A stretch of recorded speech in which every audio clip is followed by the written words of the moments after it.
ازيكم نسوان عاملين ايه؟ وحشني قوي والله. عايزه اتكلم في موضوع على السخان كده، هو تخيزني. كنت اختي قاعده مقيله كده في الليل، نايمه على الركنه وقاعده بقلب في الابليكيشنات. قمت اختي داخله على الانستجرام، في اختي السيرش البتاع اللي على الجنب ده، تخشي تتفرجي على كله. ويا ريتني اختي ما بصيت بقى، تفك الشر.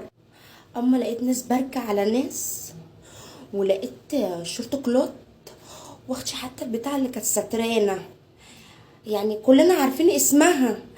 اختي لا سموها ستومك، معرفش ايه البتاع اختي اللي لحد هنا بيبان السرعه ده.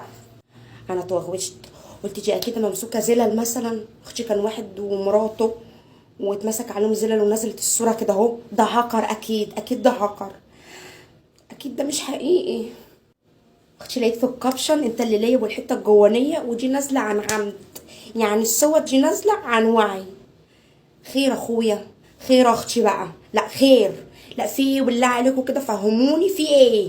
كمان ده مثلا مش جوزها، هي نصيبه لو جوزها. اختي قرونه خالص، انت فاهمه؟ بس ايه، لقيت ده صاحبي، جاست فريندز، احنا بنتعرف على بعض. مثلا اديله قطه يديني قطه، نجربوا بعضينا، وايه بقى في الاخر بقى ايه، نشوفه هل هيبقى فيه ريليشن ولا نو.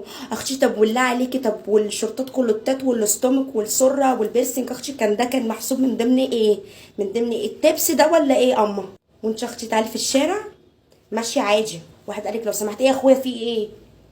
بتكلمني كده ليه؟ مالك؟ وهو اصلا اختي كان مثلا بيسالك على صيدليه، انت فاهماني؟ واحد دخلك على الازر اي حاجه تقومي اخده له سكرين ومنزله في جروب البنات فاتحاه. شايفه احنا عاملين ايه؟ ما شفتيش انتي الشورتات كلوتات اللي على الانستجرام اختي؟ والنبي ما شفتي ده، انا شفت طقمه، انا انبهرت صدقيني. المشكله اختي ان انا ايه، اما استفسرت قالوا لي ان انا رجعيه، ان انا ضيقه. اخويا انت ما تفك لي غرزتين من الجنب يمكن ابحبحها معاك. في ايه يا اخويا؟ هو ايه اللي انا ضيقه؟ هو انا عايزه اخويا البس البتاع ده وكده هو واختي باركين على بعض. اما دي صور، بالله عليكي دي صور، فهميني. رسالتي ليكوا يا زغاليلي كله. ودكة الشورت كلوت بتاعتك اوعي بنت حد يجي يكلمك يا بنت، ولا حد يجي جنبك. خلي بالك اختي من نفسك، اوعي. هيقول لك انت رجعيه ولا بتاع، اقول له اخويا فكك مني انا بتعالج. انتوا شفتوا اختي البنات ربنا يستر على ولا هنا؟ مش عايزين نتكلم، مش عايزين نتكلم ايه يا اختي؟ دول منزلين صور في كل حته. ده انا امي لو شافتهم مش هتنزلني من البيت سنه، هتخاف عليا يغتصبوني في الشارع.